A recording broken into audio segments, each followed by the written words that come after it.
que é esse projeto do Flamengo, que assim, sempre foi uma paixão muito grande. Sim. E que eu costumava brincar com todo mundo e dizer o seguinte: a única coisa que dava errado na minha vida era o Flamengo. Tudo dava certo na minha vida, mas o Flamengo não dava. Razão pela qual eu resolvi, conversando com a minha família e tudo, assumir aí, vamos dizer assim, primeiro tentar conhecer um pouco o clube, ajeitar as contas do Flamengo ali de 2013 a 2015. Quando você chegou lá, como é que estava? Quando você chegou efetivamente, né? Que você tem essa participação de quando você patrocinava o Flamengo e etc. A gente chega ali com o grupo ali em 2013, eu fui cuidar da parte mais de planejamento, orçamento do clube e tudo. E aí a gente ficou lá durante 5 anos, mas assim, a gente não tinha nenhum planejamento estruturado, orçamento por área, metas estabelecidas por área nenhuma. Então, assim, o primeiro trabalho que foi feito lá com a nossa chegada foi exatamente esse planejamento estratégico, que eu coordenei lá com a turma toda. A gente se fechou, passou lá 2 fins de semana fechados inteiros lá trabalhando. E para você ter um documento, pelo menos um balizador para que a gente pudesse trabalhar nos próximos 3 anos, que era... A gente ficou lá 3 anos, evoluiu bastante, né? A gente saiu de uma receita de 212 milhões para uma receita perto de 500 milhões. E a dívida, que era de 750 milhões, a gente conseguiu reduzir para perto de 500 milhões também. A gente sai, fica 3 anos fora. Eu digo, a gente, pelo menos eu e mais algumas pessoas. Sim.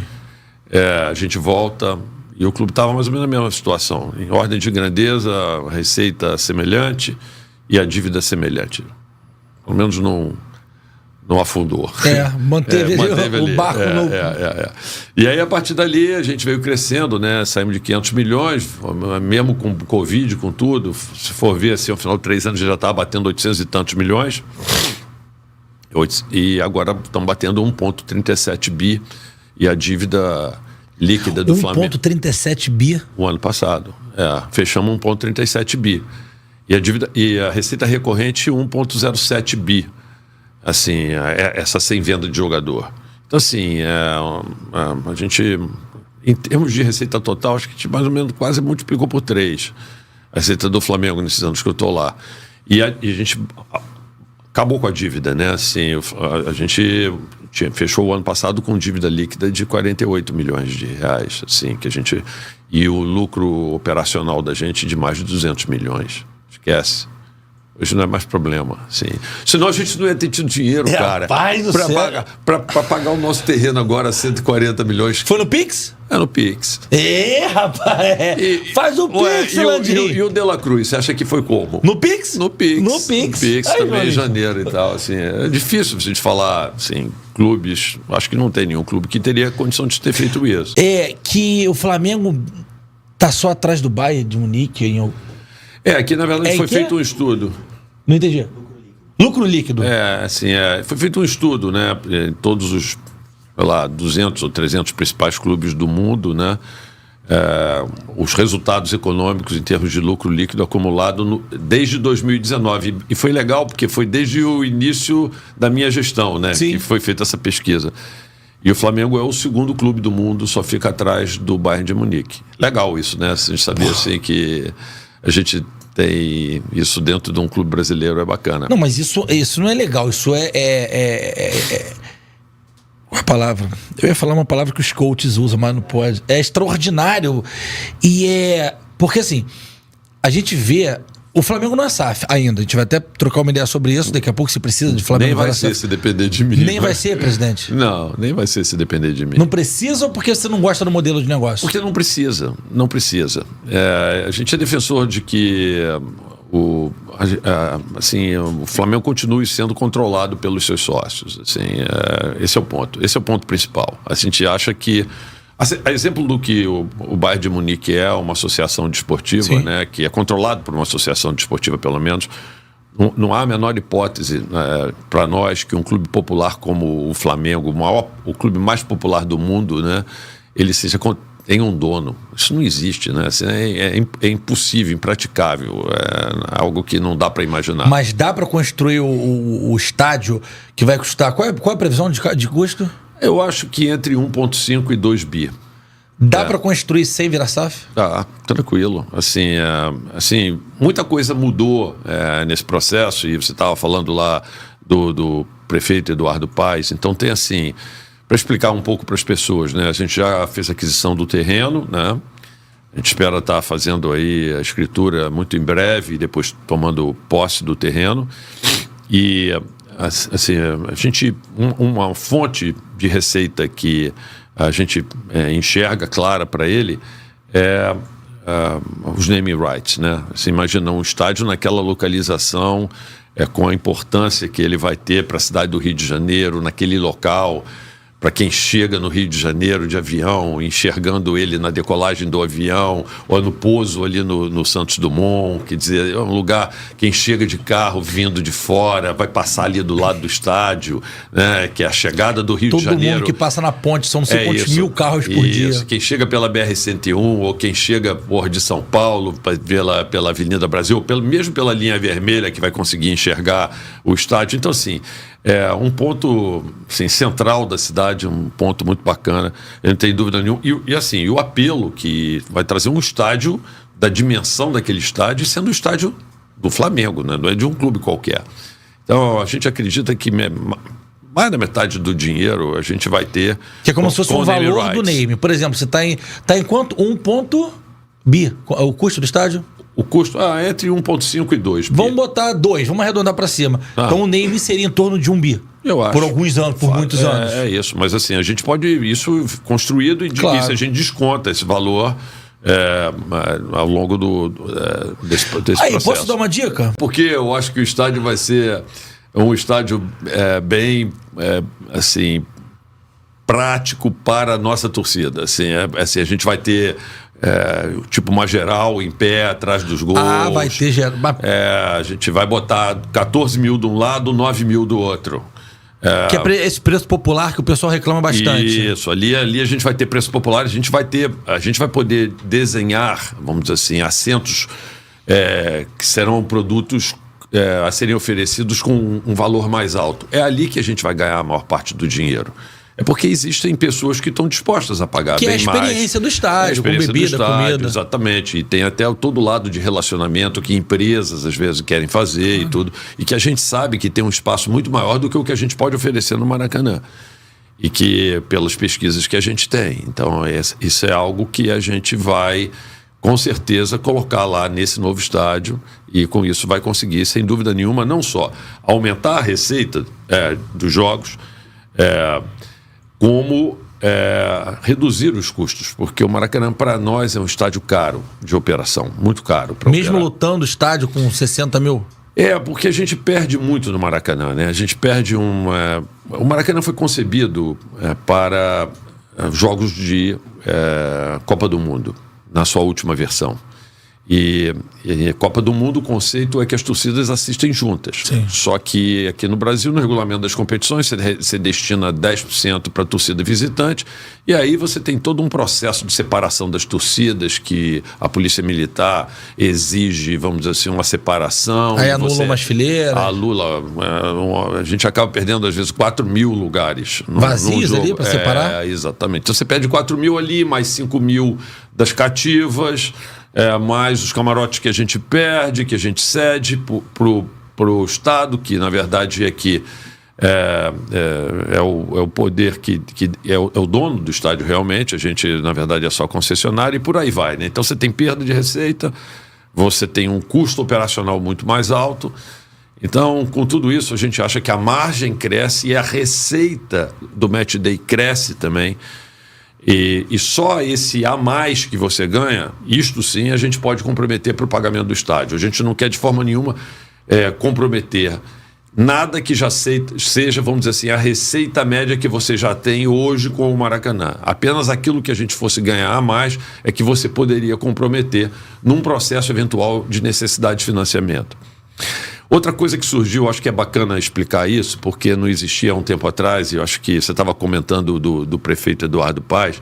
Então, a primeira coisa é dizer o seguinte: ele pode ficar tranquilo, porque não vai chamar urubuzão nem nada, porque name right é algo importante para burro. Mas o povo cria o nome. Zicão, virou Zicão. Esquece. Landinzão. Não espere, por favor, uma das coisas que eu peço sempre é não façam isso, porque se batizarem esse troço aí, a gente pode perder dinheiro. Landão, deixa eu só contextualizar. Não esquece. A gente estava falando aqui, o senhor vai continuar rapidinho. Hoje, Dudu, ontem, né, João? Eduardo Paz, o prefeito do Rio de Janeiro, Eduardo Paz, numa reunião política lá, falou: não, vai ter que ter um estudo no sentido da urbanização, de urbanismo, para que não fique uma coisa que destoe da região. Tem o Terminal Gentileza, que é um ponto maravilhoso para o Flamengo, que o torcedor rubro-negro, ou de repente, sei lá, se um dia o Flamengo quiser emprestar para a seleção, né? Jogar lá, vai que igual lá em Portugal, às vezes empresta. Ou aquele estádio ali perto do Alvalade, Zé Alvalade, o outro.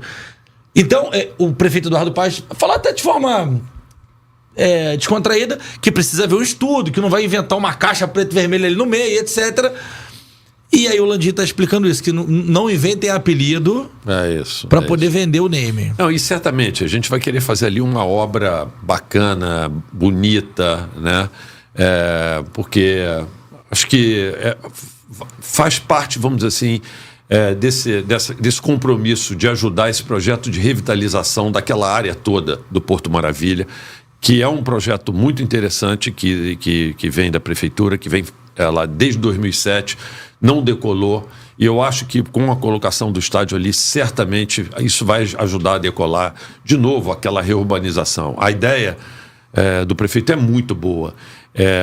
Porque assim, a cidade do Rio de Janeiro, quando a gente olha, né, a gente chama de Zona Norte, Centro, Zona Sul, né? Mas na verdade é Norte, é Nordeste, é Sudeste e é Centro-Oeste, né? É Centro-Leste. Por quê? Porque se for para Leste, cai dentro da Baía de Guanabara, né? Então, assim, a cidade do Rio de Janeiro se desenvolve para a Zona Oeste, né? E quando se desenvolve para lá, é necessidade que tem de construir escolas novas, hospitais novos, tudo isso, né? É muito melhor para a prefeitura realmente fazer um processo de revitalização de áreas onde esse desenvolvimento já foi feito no passado e que estão ficando aos poucos abandonadas. Tem todo um conceito muito interessante essa revitalização ali. Aliás, vou complementar só com mais uma coisa que ficou faltando. À vontade. Nas origens de recursos para a construção do estádio, quer dizer, além do naming rights, tem uma situação importante que é algo que o prefeito já falou publicamente que vai fazer. Existe um potencial construtivo daquele terreno ali da Gávea que nunca foi utilizado e não será, porque ali você tem o nosso campo de futebol, tem uma série de coisas que seria o seguinte: o quanto a gente poderia construir e não construiu naquele terreno ali. E ele se comprometeu a nos dar esse potencial construtivo, e isto vai nos ajudar a construir o estádio. Esse potencial construtivo tem um valor muito grande. Mas ali não tem uma história, desde a minha época da base, que os moradores dos arredores não permitem? Pois é, mas não porque tem... vai trazer trânsito. Isso, mas não é problema. O potencial construtivo é o direito que a gente teria de construir ali. E isso tem um valor no mercado imobiliário. Claro. E ele vai nos dar desde que, obviamente, a gente construa o estádio não ali. Construa no gasômetro. Claro. Então aquilo será um dinheiro carimbado e que será controlado. Ele já deixou muito claro que a prefeitura vai controlar, mas que o Flamengo deverá utilizar para construir o estádio. Ou seja, a gente ainda vai ter uma ajuda da prefeitura. Já claramente dito isto pelo deputado Pedro Paulo e pelo Eduardo Paz também. E pelo Eduardo Paz, que eles vão encaminhar um projeto para a Câmara dos Vereadores no sentido de aprovar isto para o Flamengo, exemplo do que eles fizeram para o Vasco, para ajudar a um dinheiro carimbado também para o Vasco fazer um processo de rejuvenescimento, sei lá, revitalização, mas do estádio deles, melhorar aquele estádio que é o estádio de São Januário. Então ele falou assim: a gente vai dar para vocês também, para vocês terem mais um dinheiro carimbado. Então, com esse negócio dos naming rights, e eventualmente com as vendas antecipadas por alguns anos de assentos de cadeiras cativas. Como é que funciona agora essa transição da cadeira cativa? Maracanã fica só no Maracanã. Maracanã Flamengo é Maracanã. Quem pagou, independentemente... Não, Maracanã na verdade, eu até brinco. Eu sempre digo o seguinte, que eu lutando para fazer esse estádio, eu estou trabalhando contra o patrimônio da família, porque a família tem 8 cadeiras cativas no Maracanã. Então, e é caro uma cadeira cativa? Eu acho que hoje ela está sendo negociada, não sei, perto de 70 mil por aí, 80 mil. Dinheirinho. Então no estádio a gente já está meio que alinhado, mais ou menos como é que vai vir a grana, essa coisa do potencial construtivo eu não sabia. Pois é, de fato, importante. muito legal do prefeito ter assumido esse compromisso também, né? Isso. Com o Flamengo, enfim. Que é bom para a cidade, né? O dinheiro que o Flamengo movimenta, aliás, todos os times, mas todos os times grandes, o Flamengo movimenta em dias de jogos e quando tá bem, principalmente, é um negócio absurdo, né? E a gente tem essa vocação turística aqui na cidade do Rio de Janeiro, né? E a gente faz um levantamento nos nossos jogos, principalmente esses jogos como tem agora de Libertadores, né? Que a gente vai ter amanhã. A gente tem em torno de 15% das pessoas que vêm aos jogos não são pessoas que moram no Rio de Janeiro. São pessoas que vêm de outros estados. São torcedores rubro-negros que compram ingresso e vêm para o jogo. Então, assim, é algo interessante, né? Eu acho que dificilmente você tem outros clubes com esse tipo de público, né? Assim, público vindo de outros estados. É o Brasil e tal. inteiro, né, cara? Porque, na verdade, se a gente considerar que tem 48 milhões de torcedores espalhados pelo Brasil, 8 milhões só vivem no estado do Rio de Janeiro, 40 milhões vivem fora do estado do Rio de Janeiro. A gente tem que ter isso sempre em mente. E é por isso que a gente procurou esse ano já começar a levar o Flamengo no Campeonato Carioca. Foi um processo de convencimento que eu tive com o presidente da federação, o Rubens Lopes e tal, para fazer com que o Flamengo pudesse viajar durante o Campeonato Carioca, principalmente, né? E transformar o Campeonato Carioca num grande campeonato nacional. E o Flamengo jogou 5 jogos esse ano em diferentes praças, né? Jogou em Manaus, jogou em Belém, jogou em Natal, jogou em Aracaju. João Pessoa também, né? E jogou em João Pessoa, nessas 5 praças, exatamente. E a ideia é a gente continuar a fazer isso no futuro, que é pouco levar o Flamengo para onde a torcida dele está. Essa fama que o Flamengo é difícil de negociar, porque o Flamengo é duro, porque o Flamengo é arrogante quando tem que falar de Maracanã, porque o Flamengo acha que é o dono do Maracanã junto com o Fluminense. Isso de alguma forma, não vou falar magoa, mas te chateia? Quando o pessoal fala... Você deve estar falando do Vasco, na verdade, né? Que querendo de Vasco jogar e Botafogo. Botafogo menos, Botafogo né? não. Botafogo nunca, o Botafogo joga no Engenhão e nunca pede para jogar mas lá. É Vasco, né? É mais Vasco, Mas te deixa chateado falar que o Flamengo é isso? Então, assim, vamos contar um pouco da história, então. Assim, quando eu assumi a presidência do Flamengo, estava assumindo, né? Eu já tinha sido eleito, mas ainda não tinha assumido a presidência do Flamengo. A gente não tinha nem estádio, é bom a gente lembrar, né? A gente era a Ilha do Governador, onde tinham feito um investimento lá de 24 milhões de reais e onde a gente acabou jogando 22 jogos, mais de 1 milhão de reais por investimento por jogo, né? E para um estádio acanhado para 20 mil pessoas, com todos os problemas de locomoção e de logística para você poder chegar lá, uma dificuldade enorme. E a gente conseguiu convencer o então governador que estava sendo eleito naquela época, que era o Witzel, a nos entregar, vamos dizer assim, a gestão do Maracanã. Aquilo foi muito importante. Naquela época a gente procurou os 2 clubes do Rio que teriam interesse, Vasco e Fluminense, e o Vasco categoricamente disse que não tinha o menor interesse de participar da gestão do Maracanã. Eu acho que eles estavam com problemas naquela época na 2ª divisão, com lutas lá internas e tal. Falaram, não, nós vamos querer ficar aqui em São Januário mesmo e tal, não queremos participar dessa gestão não nos interessa. Nós chamamos o Fluminense e o presidente do Fluminense na época, aliás, um gentleman lá, e participou na discussão com a gente e tudo, super parceiro, e conseguimos levar adiante essa ideia. A ideia era fazer uma empresa. Naquela época o Fluminense estava atravessando muitas dificuldades financeiras, não conseguimos estruturar essa empresa. O Flamengo ficou como concessionário, como único concessionário, e o Fluminense como interveniente anuente, fato que perdura até hoje. Até hoje o Flamengo é o concessionário do Maracanã, mas o Fluminense é o interveniente anuente e a gente meio que fez um acordo de gestão conjunta do Maracanã. Então, isso é importante dizer porque, primeiro dizer o seguinte, o Vasco não quis participar, ele não tinha interesse do Maracanã. Com o tempo, o Vasco foi vendo que em alguns jogos, e voltando para a 1ª divisão e tudo isso, valia a pena ou tinha o interesse de jogar lá. O problema nosso jamais é de criar qualquer tipo de problema para o Vasco jogar lá. Até porque seria burrice, porque é uma receita adicional que o estádio teria com o aluguel dessa área para o Vasco, né? O problema maior é a qualidade do futebol. Isso é um ponto importante. Eu acho que todos nós trabalhamos no futebol.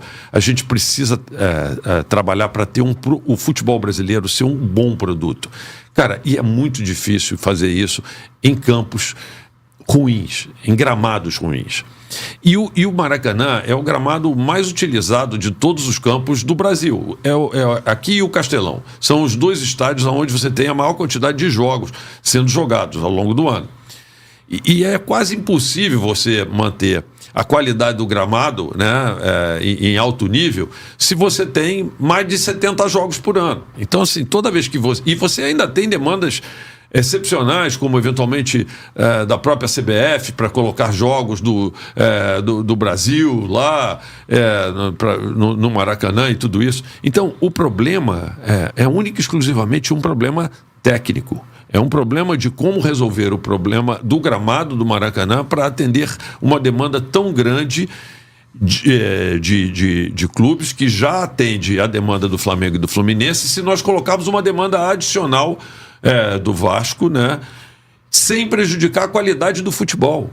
É só isto. Este é o único problema. Porque, a princípio, é óbvio que para todos nós seria bom utilizar o máximo possível o Maracanã. Essa é a história. Já falou que não adianta botar nome, Urubuzão, Mengão, Malvadão. Esquece que não vai ter nada disso. Esse nome é muito importante e vai valer muito dinheiro para o Flamengo. Pelo amor de Deus. Alguém já te ligou para falar disso?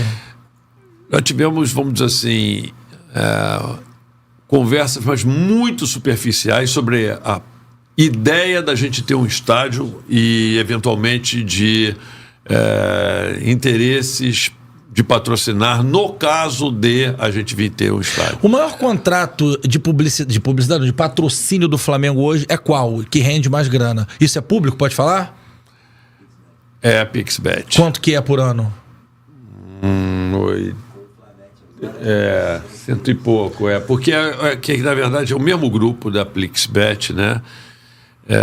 A gente botou uma marca que também é deles, que é o Flabet, que vai dar uma receita, eu acho que pra gente, de mais 85 milhões em 3 anos. É uma conta que eu tô fazendo no que sentido? Se um patrocinador forte do Flamengo é importante, paga 100 e pouco, fora a questão do Flabet, por ano, no mínimo, por baixo, um name de 10 anos é um bi. É isso. Por baixo, uma conta de padaria. E olha que eu sou de humanos. Então, um contrato de 20 anos, 2 bi. Já está pronto o estádio. Com a sobra que a gente colocou aqui quando a gente fez o nosso orçamento. Aquele número que eu te falei ali do potencial construtivo, ele vai valer no mínimo 600 milhões. 600 mil. 600 milhões. Não, então se vender o name, tá pago o estádio. E aí você ainda tem, vamos dizer assim, aquilo que eu falei, que é a margem operacional acima do que a gente já tem hoje no Maracanã. Que é o resultado que a gente vai ter melhor do Match Day acima do que é o resultado do Maracanã. Porque o resultado que a gente tem no Maracanã, a gente quer preservar para continuar investindo no futebol, para as coisas. É só aquilo que a gente não ia ter se tivesse o Maracanã e que vai passar a ter tendo no nosso estádio. Que é a gordura. Que a gordura é o que a gente vai poder utilizar eventualmente para financiar o estádio, entendeu? Vai ter cinema, shopping, restaurante, tudo dentro do estádio? Isso, então, na frente do estádio tem uma área que vai servir para a gente fazer, tipo, até eventualmente um fanfest. A ideia no futuro é que os jogos que o Flamengo for ter fora de casa, a torcida possa se reunir nesse local sempre para poder assistir junta lá. Vão ter telões, pagodinho, cervejinha, telões e tal. Vai ser um local de congraçamento, vamos dizer assim, da torcida do Flamengo.